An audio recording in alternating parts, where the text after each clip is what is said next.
disebutkan. Wa qulil haqqu min rabbikum. Katakanlah bahwa al-haq itu dari Tuhanmu. Ya, faman syaa falyu'min, kalau engkau mau maka berimanlah. Wa man syaa falyakfur, kalau enggak mau, kalau mau kafirlah silakan. Jadi tidak perlu ngasih syarat-syarat. Jadi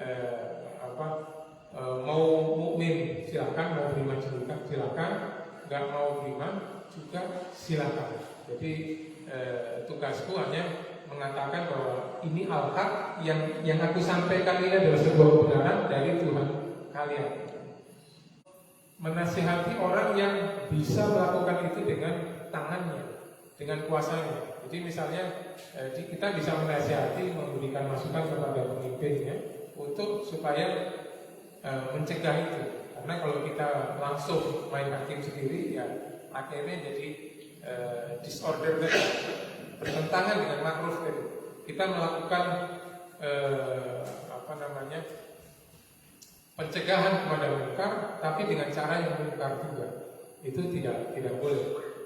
Karena cara kita yang munkar itu sesuatu yang harus dinahi juga, harus dicegah juga. Jadi kalau kata istilah Habib Umar itu amar ma'ruf bil ma'ruf wa tanha 'anil munkar bil ma'ruf. Jadi mencegah amar ma'ruf itu dengan ma'ruf, dengan cara baik, mencegah kemungkaran juga dengan ma'ruf juga, dengan cara yang baik juga. Karena kalau dengan cara yang mungkar, maka itu sesuatu yang harus dicegah juga. Kita melakukan ghibah, kita melakukan mencaci maki, kita mengadu domba, itu haram, mungkar. Walaupun itu maksudnya kita mau melakukan melakukan itu dengan tujuan untuk mencegah kemungkaran, itu nggak boleh. Kemungkaran itu dilakukan oleh kiai, ustadz atau preman, sama saja mungkar juga. Jadi kalau sesuatu yang tidak boleh dilakukan oleh penjahat, ya nggak boleh juga dilakukan oleh yang lain, karena itu mungkar. Berikan istiqamah pertama berhati umat harus itu badannya dilaksanakan.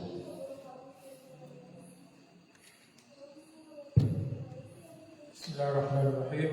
Assalamualaikum warahmatullahi wabarakatuh. Waalaikumsalam warahmatullahi wabarakatuh. Alhamdulillah rabbil alamin.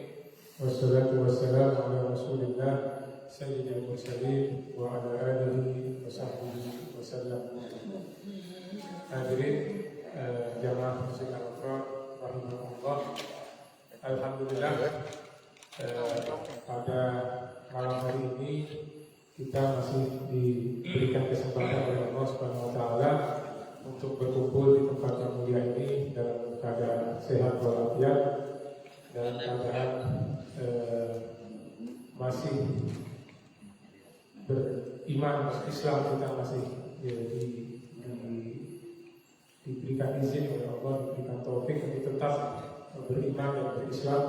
Ini sebuah kenikmatan yang luar biasa yang harus sama-sama kita selalu syukuri. Mudah-mudahan yang kita mensyukuri, kita selalu ditambah-tambah dari Allah di atas kenikmatan yang kita terima saat ini. Salawat dan salam semoga senantiasa tercurah kepada junjungan kita Nabi besar Muhammad Sallallahu Alaihi Wasallam beserta keluarga, para sahabat dan para pengikut setianya hingga akhir zaman, insyaallah. Hadirin jamaah Masjid Al-Aqsa rahimahullah, pada malam hari ini kita akan membahas satu bab berikutnya, yaitu bab ke-23 dari kitab Riyadhus Shalihin karya Imam An-Nawawi.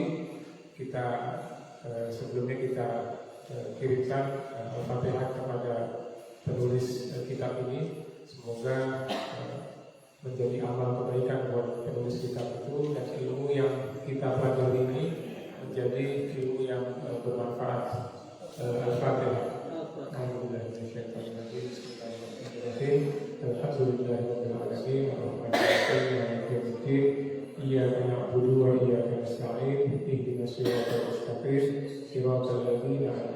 عليهم غير المغضوب عليهم ولا الضالين آمين.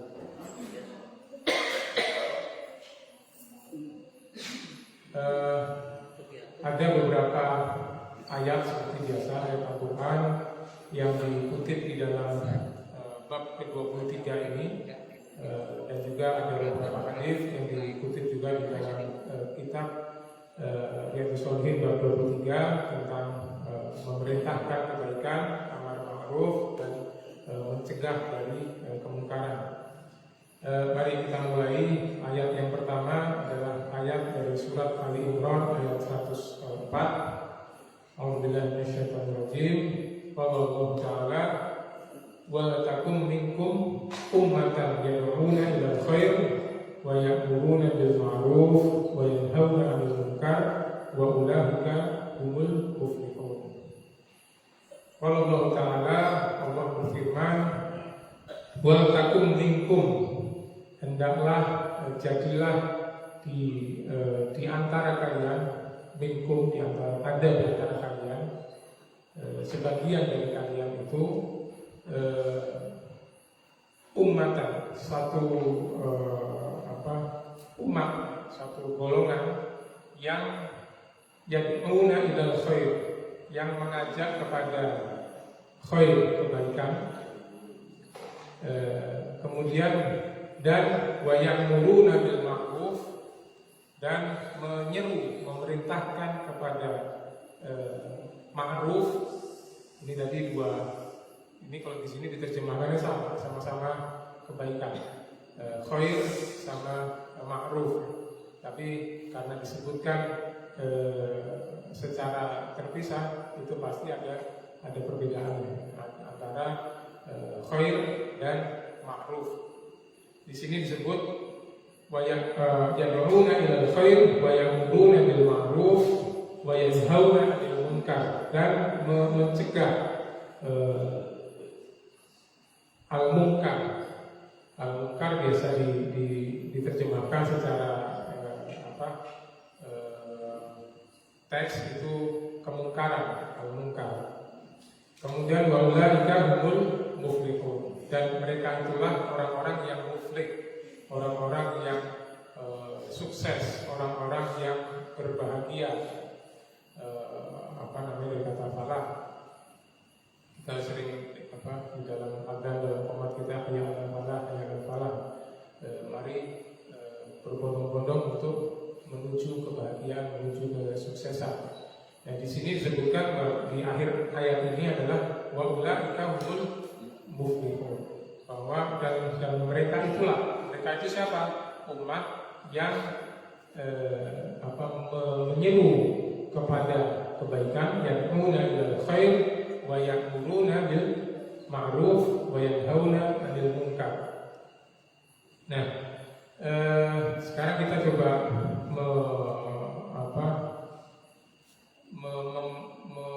membahas, mengulas apa yang dimaksud dari ayat ini, sehingga Allah Subhanahu wa Ta'ala menyebutkan 3 kriteria yang membuat seseorang itu, sebuah kelompok itu menjadi sukses. Yang pertama, yad'una ilal khair, mendakwahkan, mengajak kepada khair, dan wa ya'muruna bil ma'ruf, dan menyeru kepada ma'ruf. Al khair itu, kebaikan itu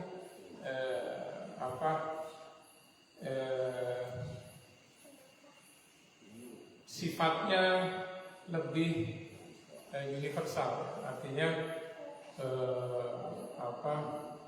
kalau ma'ruf itu dari kata arafa, dikenal, sehingga al-ma'ruf itu lebih sifatnya sesuatu yang dikenal di dalam sebuah masyarakat sebagai sebuah kebaikan. Jadi dia tidak harus atau tidak selalu terkait dengan syariat. Seperti misalnya mencuri itu buruk, sopan itu baik, kebaikan, itu ma'ruf.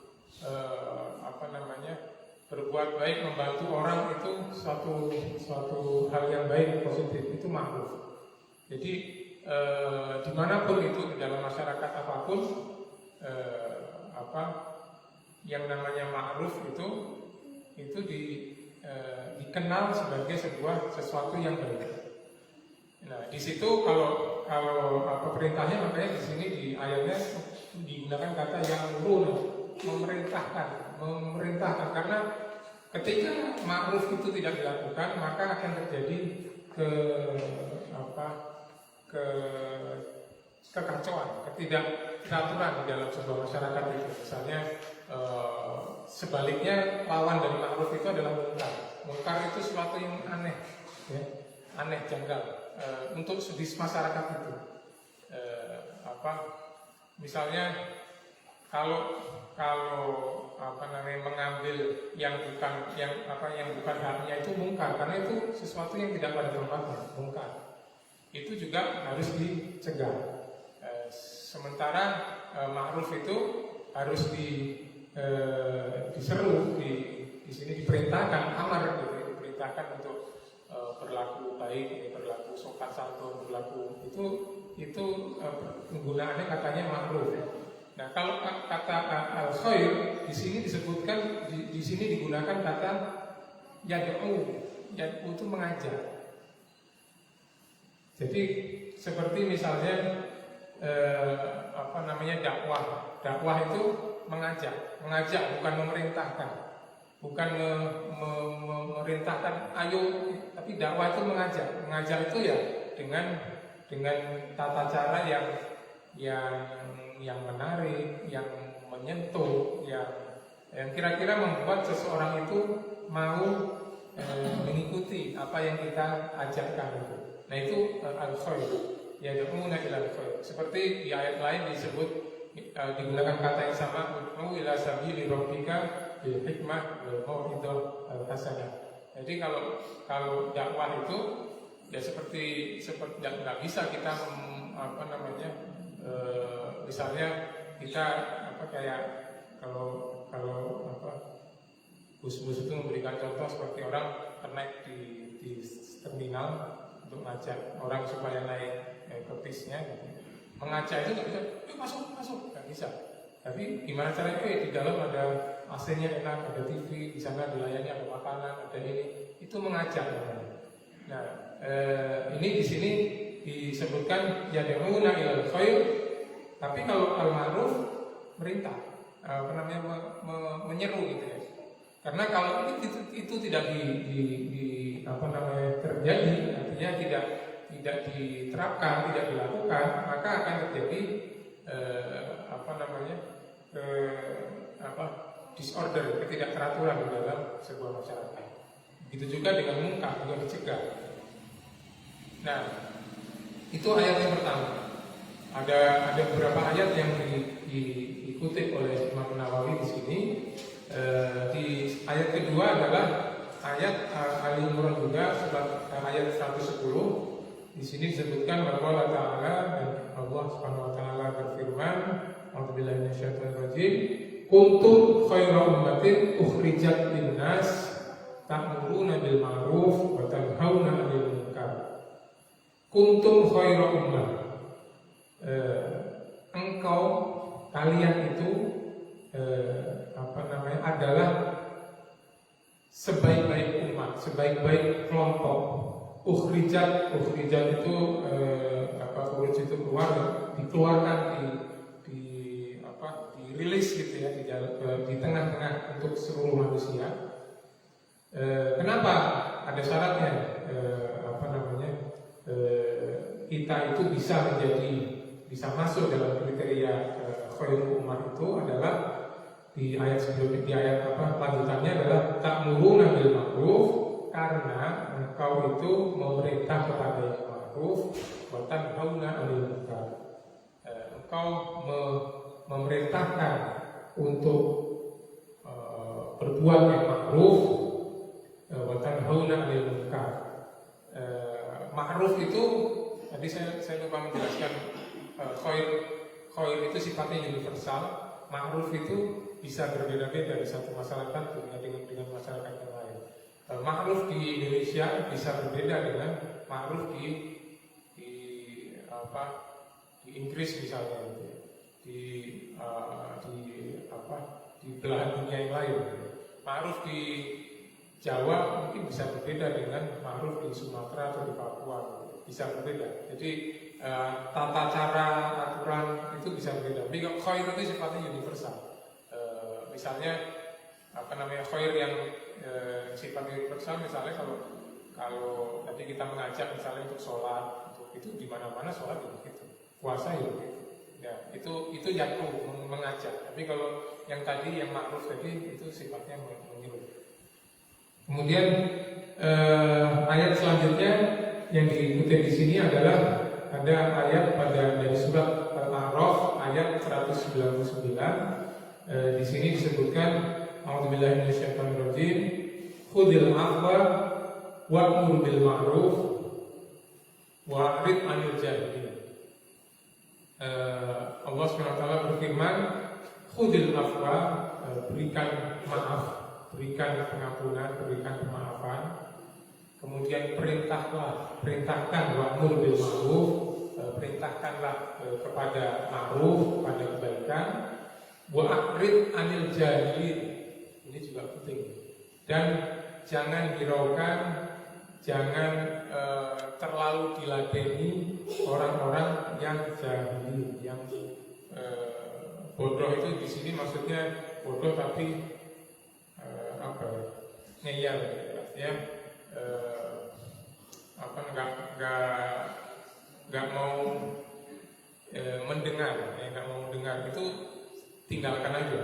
Wa'rid 'anil jahilin. Jadi apa yang menurut kita itu sesuatu yang ma'ruf, ya ajaklah mereka untuk berbuat yang ma'ruf. Tapi kalau mereka tidak mau mendengarkan, wa'rid 'anil jahilin, tinggalkan orang-orang yang jahil tapi nggak merasa dirinya jahil sehingga ngeyel gitu.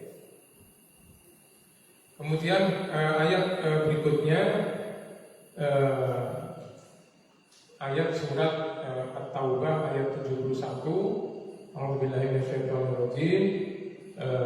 Wal mu'minuna wal mu'minati ba'duhum awliya'u ba'd ya'muruna bil ma'ruf wa yanhauna 'anil munkar. Wal mu'minuna, dan orang-orang yang beriman, wal mu'minat, laki-laki maupun perempuan, ba'duhum awliya'u ba'd, sebagian mereka itu adalah penolong bagi sebagian yang lain, penolong ba'duhum awliya'u ba'd.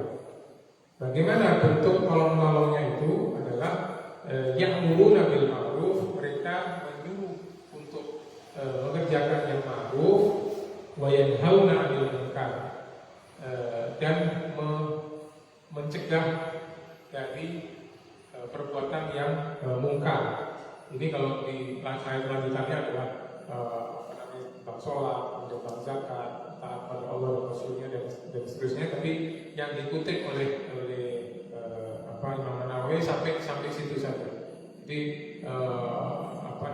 orang beriman itu laki-laki maupun perempuan itu satu dengan yang lainnya saling tolong menolong, saling menolong, yaitu diwujudkan dengan cara ya'muruna bil ma'ruf wa yanhauna 'anil munkar, menyuruh pada yang ma'ruf dan wa yanhauna 'anil munkar, dan mencegah dari yang munkar. Nah, kemudian ayat yang berikutnya ini menarik juga, di surat Al-Maidah ayat 78 sampai 79. Di sini disebutkan, a'udzubillahi minasyaitonirrajim, lu'inal ladzina kafaru min bani Israil ala lisani Dawud wa Isa bin Maryam. Lu'ina, telah dilaknat, alladzina kafaru, orang-orang yang kafir dari Bani Israel, kemudian ala lisan Dawud, dari ucapan lisan Nabi Dawud alaihissalam, wa Isa bin Maryam, dan Nabi Isa putra Maryam. Kenapa dilaknat itu? Dzalika bima asaw wa kanu ya'tadun. Hal itu disebabkan karena mereka itu asaw durhaka wa kanu ya'tadun, dan mereka itu melanggar aturan-aturan. Kemudian kanu la yatanahuna anil munkar, dan mereka itu tidak saling larang-melarang, saling cegah-mencegah dari kemungkaran, dan sesungguhnya amat buruklah mereka apa yang mereka kerjakan itu. Jadi Bani Israel itu sebagian orang-orang kafir dari kaum Bani Israel itu dikutuk melalui lisan Nabi Daud dan Nabi Isa putra Maryam. Karena apa? Karena mereka melihat atau menyaksikan atau di dalam masyarakat itu ada kemungkaran, mereka tidak saling mencegah supaya kemungkaran itu tidak berlanjut. Sesungguhnya amat buruk apa yang mereka kerjakan. Jadi mereka dikutuk karena mereka melihat di dalam masyarakatnya itu ada kemungkaran, tapi mereka nggak saling mencegah. Nah, itu menyebabkan mereka dikutuk. Lu'inal ladzina kafaru min bani Israil ala lisani Daud wa Isa bin Maryam. Kemudian di ayat yang lain disebutkan di surat Al-Kahfi, kita pernah bahas, wa qulil haqqu min rabbikum faman syaa'a falyu'min wa man syaa'a falyakfur. Wa qulil haqqu min rabbikum, dan katakanlah kebenaran itu datang dari Tuhan. Ini konteksnya yang pernah kita bahas. Ini kan ada kaum bangsawan dari kaum kafir itu yang ingin bergabung pada Islam, masuk ke dalam majelisnya Nabi, tapi mengajukan syarat bahwa tolong singkirkan orang-orang yang kumuh-kumuh, orang yang miskin. Jadi mereka ini orang besar ini, aku mau bergabung, tapi tolong aku nggak mau digabungkan dengan orang-orang yang kumuh-kumuh itu. Di situ ada Bilal, ada Salman, ada Farisi dan lain-lain. Nah, mereka nggak mau dikumpulkan dengan itu, mereka mau bergabung, tapi syaratnya itu. Tapi tentu saja Nabi menolak itu, dan kemudian Allah memerintahkan ini, ayat itu disebutkan. Wa qulil haqqu min rabbikum. Katakanlah bahwa al-haq itu dari Tuhanmu. Ya, faman syaa'a falyu'min, kalau engkau mau maka berimanlah. Wa man syaa'a falyakfur, kalau enggak mau, kalau mau kafirlah silakan. Jadi tidak perlu ngasih syarat-syarat. Jadi mau mukmin silakan, mau beriman silakan, enggak mau beriman juga silakan. Jadi tugasku hanya mengatakan bahwa ini al-haq yang aku sampaikan ini adalah sebuah kebenaran dari Tuhan kalian. Nah, ini juga menjadi pedoman buat kita, bagaimana kita menyampaikan dakwah kebenaran itu, bahwa tugas kita itu hanya menyampaikan kalau mau diikuti silakan, kalau mau diikuti juga silakan, karena itu masing-masing punya konsekuensinya. Kemudian di ayat yang lain mirip-mirip ya, di ayat surat Al-Hijr 94 disebutkan fasdak bima tumar, maka laksanakanlah apa yang diperintahkan kepadamu. Kemudian di surat Al-A'raf ini juga mirip-mirip, fa'jainal ladina yanhauna 'anil su' wa akhadna alladziina zalamu bi'adzabi. Allah berfirman itu, kami menyelamatkan fa'jaina alladziina yanhauna 'anil su'. Jadi kami menyelamatkan orang-orang yang mencegah dari keburukan, mencegah dari ini di sini sebutnya bukan mungkar, melarang dari keburukan. Wa akhadna alladziina zalamu bi'adzab, dan kami menerapkan hukuman azab kepada orang-orang yang zalim, yang menganiaya itu dengan siksa yang pedih karena mereka berbuat fasik, berbuat dia tahu mana yang salah mana yang benar, tapi dia melanggar itu. Jadi ini pujian buat orang-orang atau motivasi buat orang-orang supaya mau untuk menyeru kepada kebaikan, kepada ma'ruf, dan mencegah kemungkaran. Nah, ayat-ayat ini banyak, yang lain-lain juga masih banyak lagi dalam Al-Quran. Dan di sini juga Imam Nawawi mengatakan banyak sekali ayat itu, dan di sini juga disebutkan beberapa hadis. Nah, hadis ini cukup terkenal, sangat terkenal. Hadis pertama yang dikutip di sini, fal awwalu, dan yang pertama Abi Sa'id Al-Khudri, dari Abi Sa'id Al-Khudri radhiyallahu anhu, qala sami'tu Rasulullah sallallahu alaihi wasallam yaqul, aku mendengar. Jadi ini hadisnya sahabat ini Abi Sa'id Al-Khudri ini mendengar langsung dari Rasulullah sallallahu alaihi wasallam yaqul, berkata, man ra'a minkum munkaran falyughayyirhu biyadihi. Barang siapa di antara kalian itu yang melihat kemungkaran, maka falyughayyirhu biyadihi, maka hendaklah ubahlah itu kalian itu dengan biyadihi, tangannya.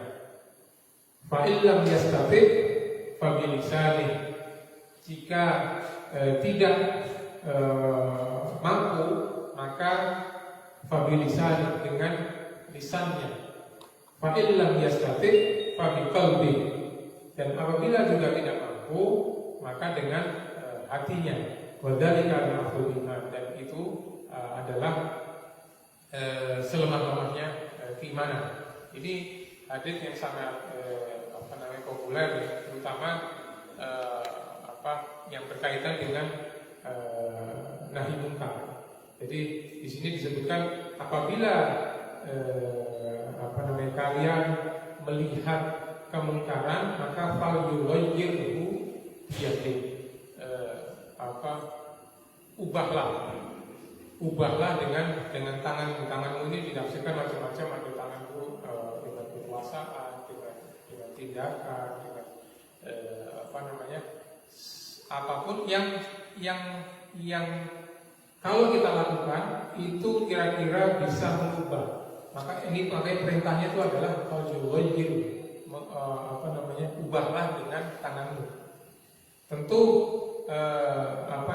tidak semua orang bisa melakukan ini, bisa melakukan mengubah kemungkaran itu dengan tangannya, dengan kuasanya. Sejauh kemampuan orang itu, sejauh posisi orang itu, kalau kemungkaran itu dilakukan oleh anak kita bisa ubah dengan tangan. Kalau kita misalnya sebagai pemimpin, kita bisa mengubah kemungkaran, menghentikan kemungkaran itu dengan tangan kita, dengan kuasa kita. Tapi kalau kita tidak punya posisi itu, tidak memungkinkan untuk mengubah dengan tangan kita, maka fa'illam yastati' fa bilisani, dengan lisan. Setidaknya kita bisa menasehati atau dengan omongan kita berusaha mengubah, menghentikan kemungkaran itu dengan lisan kita. Tapi kalau itu pun tidak memungkinkan, karena bisa jadi dengan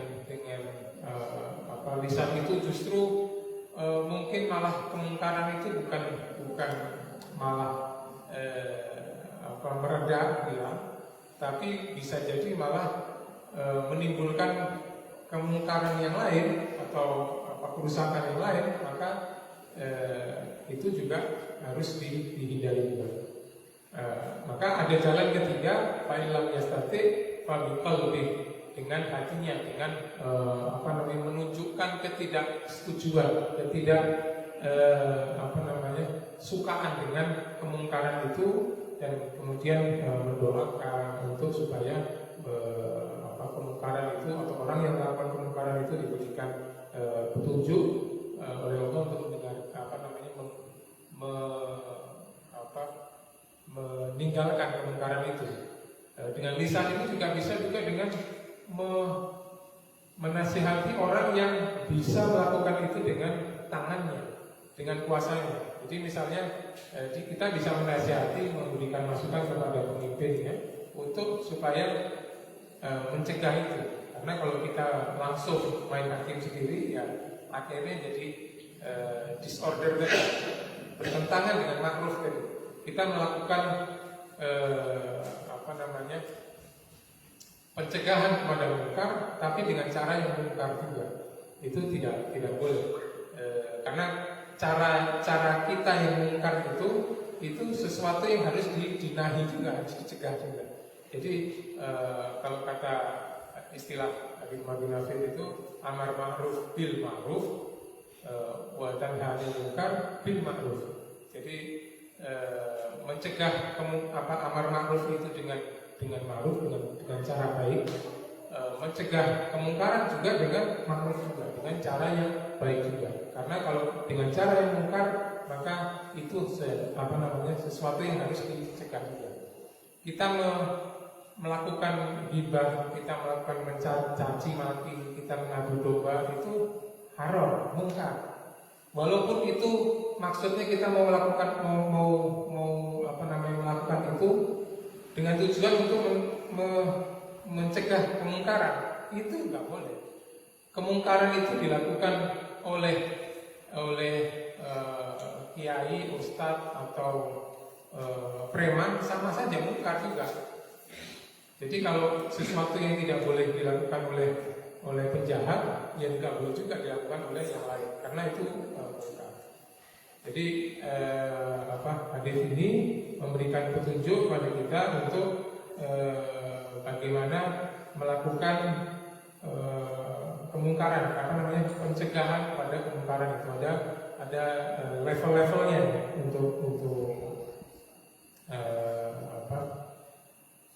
melakukan nahi mungkar itu. Tidak bisa semua orang melakukan nahi mungkar itu tanpa memperhatikan kira-kira dampaknya apa kalau kita lakukan itu. Apakah kemungkaran itu bisa hilang dengan apa yang kita lakukan itu, atau malah justru menimbulkan kemungkaran yang baru, kekacauan di tengah masyarakat. Nah ini juga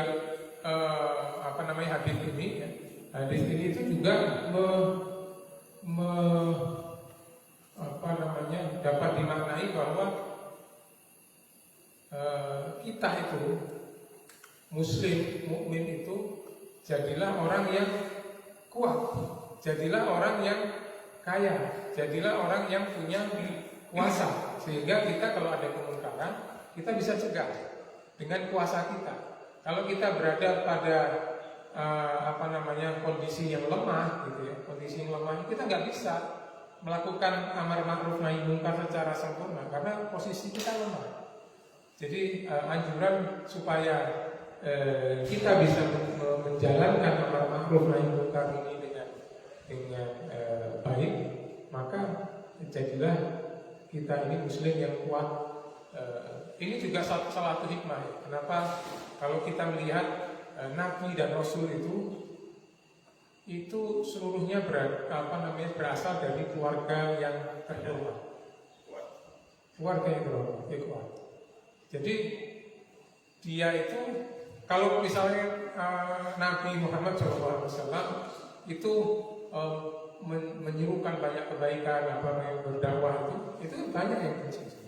Tapi nggak ada yang berani menyiksa seperti yang dilakukan kepada Bilal, misalnya dilakukan pada Ammar bin Yasir, pada Sumayyah dan lain-lain. Nabi nggak berani. Kenapa? Karena Nabi orang yang dari keluarga yang terhormat. Nabi Su'aib, Nabi semua Nabi itu berada di berasal dari keluarga yang baik-baik, keluarga yang terhormat, sehingga orang itu segan gitu. Nah, jadilah Muslim itu disegani itu. Ya, gimana caranya? Ya kalau bukan dari keluarga, dari kita punya kekuasaan, kita punya kepintaran, kita punya kekuasaan. Jadikan supaya kekuasaan kita itu bisa digunakan supaya kita bisa menjalankan amar ma'ruf nahi munkar dan baik. Kekayaan kita bisa gunakan untuk itu. Karena betapapun orang yang punya harta itu akan lebih didengar dibanding orang yang miskin gitu ya, melemah. Jadi ayat yang hadis ini juga memberikan dorongan ya, kepada muslim ini, pada kita semua ini supaya kita ini menjadi orang yang kuat, orang yang punya kedudukan sehingga dihormati, sehingga bisa menjalankan fungsi amar ma'ruf nahi munkar dengan sebaik-baiknya. Itu mungkin ya dari ayat dan hadis yang lain ini